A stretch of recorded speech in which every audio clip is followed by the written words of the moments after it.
Hello. വലിയ കാശലൊന്നും ഇല്ലാണ്ട് പ്രിയപ്പെട്ടവർക്ക് ദാ ഇതുപോലെ ഒരു ഗിഫ്റ്റ് അല്ല ഒരു ഫ്രെയിം വർക്ക് ഇങ്ങനെ ചെയ്ത് ഉണ്ടാക്കി കൊടുത്താലോ? പ്രത്യേകിച്ച് ഒരു സാധനവും ഇതിനാവശ്യമില്ല. കുറച്ച് കാർഡ്ബോർഡും അല്ലാതെ നമ്മുടെ വീട്ടിലൊക്കെ തന്നെ കിട്ടുന്ന സാധനങ്ങളിടാം. പശ എന്തായാലും എല്ലാ വീട്ടിൽ കാണും. പിന്നെ കുറച്ച് കല്ല്, വാഴനാര്, ഒന്ന് രണ്ട് ചുള്ളിക്കമ്പ്. അമ്മയുടെ കയ്യിൽ നിന്ന് അടി കിട്ടാണ്ട് എന്താ കത്തിക്കാനുള്ളതിൽ 2 കഷ്ണം ചുള്ളി എടുത്താൽ മതി. ഒന്നും പറയില്ലെന്നേ. ആ ഒരു 2 കഷ്ണത്തിന് വേണ്ടി ആരും ഒന്നും പറയില്ല. നമുക്ക് നല്ല അടിപൊളിയായിട്ട് ഫ്രെയിം വർക്ക് ചെയ്ത് അച്ഛനും അമ്മയ്ക്കും തന്നെ വേണമെങ്കിൽ കൊടുക്കാം. ഒന്നും ഇല്ലെങ്കിൽ നമ്മൾ ഷോക്കേസിൽ വെക്കാം. നമ്മൾ ഉണ്ടാക്കിയതാണെന്ന് പറഞ്ഞ് വെക്കാൻ തന്നെ നല്ല അടിപൊളിയല്ലേ?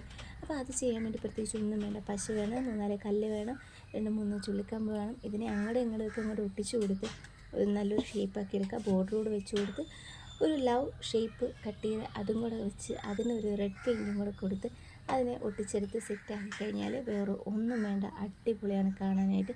എനിക്ക് നല്ല ഇഷ്ടപ്പെട്ടിട്ടുണ്ടായിരുന്നു. ഞാൻ തന്നെ ഉണ്ടാക്കിക്കൊണ്ട് പറയുന്നതല്ല, എനിക്ക് നന്നായിട്ട് ഇഷ്ടപ്പെട്ടു. എൻ്റെ കെട്ടിയവന് കാണിച്ചു കൊടുത്തപ്പോൾ എന്നോട് ചോദിച്ചു, ഇതെന്തോന്ന് കല്ലൊക്കെ എടുത്ത് വെച്ചേക്കുന്നത്, എന്തോ ഇത് എനിക്ക് മനസ്സിലായില്ല. പിന്നെ കലാബോധമില്ലാത്തതിനോട് മോഡേൺ ആർട്ടിനെ കുറിച്ച് പറഞ്ഞാൽ ഒന്നും പറഞ്ഞിട്ട് കാര്യമില്ല. അതുകൊണ്ട് ഞാൻ പിന്നെ ഒന്നും മിണ്ടിയില്ല. ഞാൻ തന്നെ പിന്നെ കാര്യം പറഞ്ഞു കൊടുക്കേണ്ടി വന്നു. ഇതെന്താണെന്ന് നിങ്ങൾക്ക് മനസ്സിലായെങ്കിൽ ഒന്ന് കമൻറ്റ് ചെയ്യണേ. പിന്നെ ഇത് ഇഷ്ടമായെങ്കിൽ ലൈക്ക് ചെയ്യാനും കമൻറ്റ് ചെയ്യാനും സബ്സ്ക്രൈബ് ചെയ്യാനും ഒന്നും മറക്കില്ല കേട്ടോ. പിന്നെ ഇത് മൊത്തത്തിലൊന്ന് പെയിൻ്റ് അടിക്കുന്നതിനെക്കുറിച്ച് എന്താണ് അഭിപ്രായം? അല്ലെങ്കിൽ ബോർഡർ മാത്രം ഒന്ന് വൈറ്റ് കൊടുക്കണം? എന്താണെങ്കിലും കമൻറ്റ് ചെയ്യാൻ മറക്കില്ല. അപ്പോൾ ഇനിയും കാണാം. ടാറ്റാ.